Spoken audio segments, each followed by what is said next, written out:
La question du traitement des étrangers, ainsi identifiés par le critère de la nationalité, soulève deux interrogations particulières. La première concerne la circulation des personnes, aussi d'ailleurs des marchandises et des services étrangers, et puis la question du traitement territorial, c'est-à-dire comment est-ce qu'on traite l'étranger sur le territoire. Une dernière problématique plus générale s'agissant du traitement des sujets internes est celle de la protection sans considération de nationalité, c'est-à-dire la protection des droits de l'homme. Un mot d'abord sur la circulation des étrangers. Le principe en droit international est celui de la restriction à la circulation des étrangers. Un droit français, une police des étrangers est instituée. Elle a été instituée avant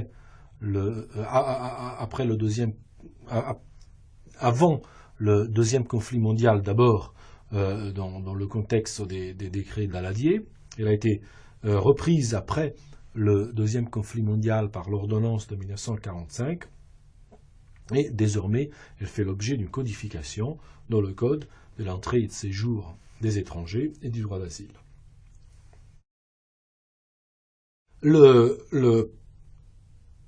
Cette police des étrangers est d'abord le reflet d'un principe général qui est celui que les étrangers n'ont pas le droit à la circulation internationale. En réalité, la chose est plus complexe car les nationaux eux-mêmes n'ont pas toujours le droit d'entrer, un droit internationalement garanti en tout cas, d'entrer sur leur propre territoire national. Et en effet, il y a des pratiques, parfois des discriminations issues de l'ancienne période coloniale, qui impliquent des restrictions. Dans le contexte européen lui-même, ce n'est que par un protocole, le 4e protocole à la Convention européenne des droits de l'homme, que le droit d'entrer dans son territoire national a été garanti. Par le 4e protocole, qui du reste n'a pas été ratifié par tous les États, le Royaume-Uni notamment ne l'a pas ratifié.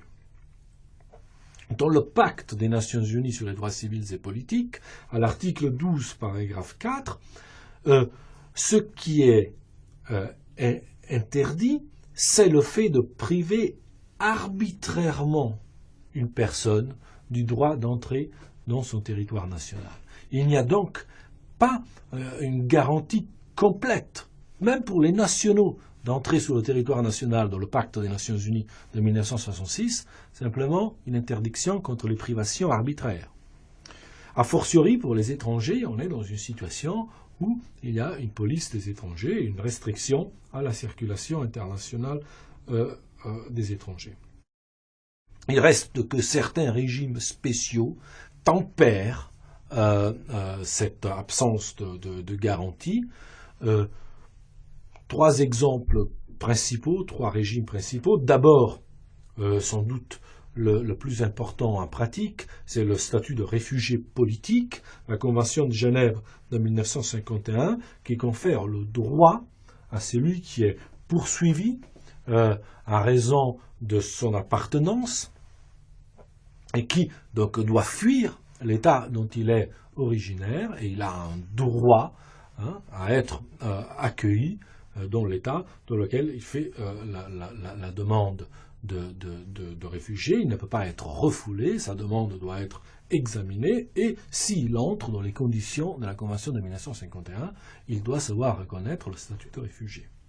Un deuxième exemple est l'apatridie, la situation de l'apatride qui, n'ayant pas de nationalité, doit pouvoir bénéficier, s'il est effectivement apatride, s'il est effectivement sans nationalité, il n'a pas de nationalité, il doit pouvoir bénéficier d'un droit au séjour. Et enfin, une troisième catégorie d'exception concerne le corps diplomatique et consulaire, et plus généralement les représentations étatiques, il y a des conventions particulières, notamment la Convention de 1961 sur les relations diplomatiques et la Convention de 1963 sur les relations consulaires, qui facilitent le séjour à l'étranger, et notamment, évidemment, on ne peut pas faire obstacle à l'entrée du diplomate sur le territoire national, alors, du moment où il est effectivement diplomate, sauf à la déclarer persona non grata, ce qui permet ensuite, ce qui l'oblige à quitter le territoire. Mais tant qu'il est en fonction, on ne peut pas le priver d'accès au territoire. Pour les autres personnes, donc le régime général de l'étranger, c'est un régime de police, et si la personne n'est pas autorisée à entrer sur le territoire, si elle n'a pas de visa ou si elle n'est pas dispensée de visa, alors elle peut faire l'objet de mesures d'éloignement de 3 catégories. Le refoulement, qui est un refus d'entrée pour la personne qui essaye d'entrer sur le territoire national. Alors on considère juridiquement que dans les ports, dans les aéroports, alors même qu'on est dans le territoire de l'État, on est juridiquement dans un point d'entrée sur le territoire, et donc la personne peut être refoulée, à moins qu'il ne fasse, bien entendu, une demande du statut de réfugié, auquel cas il faut d'abord examiner la demande. Le deuxième cas de figure est la reconduite à la frontière pour l'étranger qui n'est pas en situation régulière. C'est ce qu'on appelle dans les journaux la figure du sans-papier, qui est simplement l'hypothèse de la personne qui est entrée sans autorisation sur le territoire, ou la personne qui y est entrée régulièrement, mais son titre de séjour est venu à expiration et il ne l'a pas renouvelé. Et donc il est désormais en situation irrégulière, il n'a plus d'autorisation pour être sur le territoire, et alors il peut être reconduit à la frontière. La dernière figure est celle de l'expulsion, qui concerne les personnes qui se trouvent régulièrement sur le territoire, mais qui constituent une menace grave pour l'ordre public. Alors pour répondre à cette menace grave, nonobstant leur séjour régulier, ils peuvent faire l'objet d'une mesure d'éloignement qu'on appelle l'expulsion. Alors, le droit international a évolué dans ce domaine, et pour restreindre la faculté de l'État d'éloigner les étrangers, en particulier, une évolution importante vient du domaine des droits de l'homme, et spécialement dans le cadre européen, avec un contrôle qui est un contrôle de proportionnalité, d'adéquation.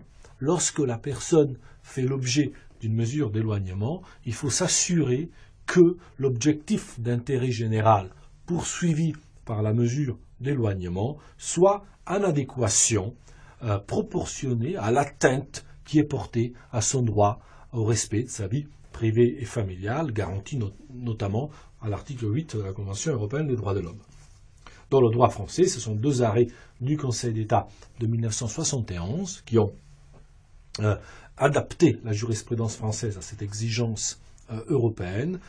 Donc 2 arrêts de 1971, l'arrêt Babas pour la reconduite à la frontière et Belgacem pour l'expulsion. Donc le droit international ne pose que des limites, quelques limites à la souveraineté de l'État s'agissant de la circulation des personnes. S'agissant de la condition territoriale de l'étranger, donc son traitement sur le territoire, l'étranger qui se trouve effectivement maintenant sur le territoire, les garanties du droit international sont plus importantes. Il y a 2 sortes de garanties auxquelles j'ai déjà fait allusion. Il y a le traitement international minimum, qui est un droit coutumier. On cite, pour en illustrer le principe, la sentence rendue en 1928 dans l'affaire de l'île de Palmas, la sentence de l'arbitre Max Huber, qui considère que la souveraineté territoriale, l'exclusivité territoriale, a pour corollaire, dit l'arbitre, l'obligation de protéger les droits des autres États ainsi que les droits dont chaque État peut réclamer le bénéfice pour ses nationaux séjournant un territoire étranger. Qu'est-ce que ça veut dire? L'État contrôle son territoire à titre exclusif, seule sa police, ses autorités contrôlent le territoire, mais en échange, il doit protéger les intérêts étrangers, et y compris les nationaux étrangers. Alors, il y a deux éléments de cette protection. Une protection d'abord pour la personne de l'étranger, qui est un traitement destiné à éviter à respecter les considérations élémentaires d'humanité, éviter les internements arbitraires, éviter les brutalités policières. Donc c'est ce comportement général d'adéquation, de respect de la personne de l'étranger, mais aussi une adaptation procédurale. Il faut le traiter avec justice, donc l'interdiction du déni de justice, qui en droit international vise plus généralement non seulement le refus d'accès au tribunal, mais également le traitement injuste de l'étranger. Donc il y a ce premier ensemble sur le coutumier, sur le traitement de l'étranger, et puis il y a un deuxième ensemble qui est la protection des biens de l'étranger, et notamment l'interdiction de l'expropriation sans compensation, que l'expropriation ou la nationalisation non discriminatoire dans un but d'intérêt général, suivant les procédures légales, peut être opérée, mais à condition que l'étranger bénéficie d'une compensation effective au regard du droit international, prompte, adéquate, effective, c'est-à-dire qu'elle intervienne un temps utile, qu'elle couvre la réalité de l'investissement, de la valeur de ses biens, et qu'il soit accordé dans une monnaie convertible et transférable. Il y a eu des contestations de ces principes dans le contexte de la décolonisation, avec une résolution du 12 décembre 1974 portant charte des droits et devoirs économiques des États, mais cette contestation a divisé les États industrialisés s'y sont opposés, et en définitive, ce sont les principes antérieurs, ceux de la résolution 1803 du 14 décembre 1962 sur la souveraineté permanente des États sur les ressources naturelles qui s'appliquent, c'est-à-dire des principes qui obligent à indemniser l'étranger conformément au droit international, c'est-à-dire par une compensation réelle, effective et intervenue à un temps utile. Aujourd'hui, ces principes sont des principes coutumiers et ils ont deux caractéristiques. D'abord, l'universalité, ce sont des règles coutumières que tous les États doivent respecter, et puis elles constituent un traitement minimum. Minimum, ça veut dire qu'ils doivent être accordés aux étrangers en toutes circonstances, c'est-à-dire même si les autorités locales ne sont pas en mesure d'accorder ce traitement aux nationaux de l'État. C'est-à-dire qu'il faut, même si ils ne sont pas accordés au traitement aux nationaux, ils doivent l'être aux étrangers. C'est-à-dire qu'à la limite, une discrimination positive au profit des étrangers est imposée par le droit international. C'est ça le sens du traitement minimum. Ces règles sont complétées par une pratique conventionnelle. Un des grands changements du droit international contemporain, de ce point de vue, est la pratique des traités bilatéraux d'investissement. Ce sont des traités extrêmement fréquents. Ils constituent un réseau très vaste d'engagements bilatéraux. Ils contiennent une définition large de l'investissement en général, qui protège tous les intérêts économiques juridiquement protégés. Et ils retiennent une définition de l'expropriation qui couvre l'expropriation indirecte ou l'expropriation rampante, comme du reste la jurisprudence récente du droit international, même à l'extérieur du droit des investissements. Et puis surtout, ils permettent aux actionnaires, en tant qu'investisseurs, d'agir directement par l'arbitrage international contre l'État qu'ils mettent en cause. Ce n'est pas une dérogation à la jurisprudence Barcelona Traction, c'est une solution spécifique pour les traités qui protègent l'investissement. Elle avait déjà été consacrée en 1989 dans l'affaire Elsi par la Cour internationale de justice. Ces grandes orientations sur le traitement des étrangers sont complétées par un autre grand changement du droit international intervenu après le deuxième conflit mondial, qui est le développement du droit international des droits de l'homme et du droit humanitaire. En réalité, il faudrait préciser qu'il existe un corpus humanitaire avec deux éléments. Un élément plus ancien, qui a toujours existé comme un élément du droit international, et qui est le droit humanitaire stricto sensu, c'est-à-dire la protection en temps de guerre. Et ce corpus, qui s'est étendu aujourd'hui aux conflits armés non internationaux, donc aux guerres civiles, aux guerres internes, est codifié par ce qu'on appelle les lois et coutumes de la guerre, notamment lors des conventions et règlements de la Haye de 1899 et 1907, et puis surtout aujourd'hui fait l'objet des 4 conventions de Genève de 1949, qui sont des conventions universellement ratifiées. Tous les États sont partis à ces conventions. Elles sont vraiment le socle du traitement des civils, des prisonniers de guerre, l'utilisation de considérations, l'imposition de considérations élémentaires d'humanité dans les conflits. Et à côté de cette branche qui est plus ancienne, après le deuxième conflit mondial, s'est développé ce qu'on appelle le droit international des droits de l'homme.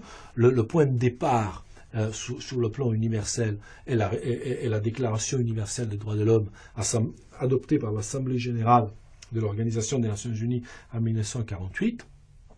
Et puis sur cette base, on a adopté les conventions régionales, notamment la Convention européenne, la Convention américaine, la Charte africaine, et également, sur le plan universel, les 2 très importants pactes des Nations Unies de 1966, le pacte de 1966 sur les droits civils et politiques, et le pacte de la même année sur les droits économiques, sociaux et culturels. Cet ensemble, disons, général est complété par des conventions spéciales sur le génocide, sur la torture, sur la non-discrimination, etc. Donc voilà, il y a aujourd'hui un bloc très vaste sur la protection des droits de l'homme qui s'est ajouté au droit international traditionnel des étrangers.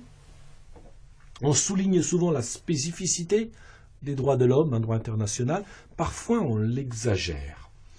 Le principe en matière de droits de l'homme, c'est les droits de l'homme sont consacrés, sont garantis dans l'intérêt supérieur, disons, de l'humanité, la protection de la personne humaine, et non pas dans un contexte d'échange réciproque pour la garantie des intérêts particuliers des parties. C'est le sens de la décision bien connue de la Commission européenne des droits de l'homme en 1961, dans l'affaire Autriche contre Italie, lorsqu'elle évoquait l'ordre public communautaire des libres démocraties d'Europe.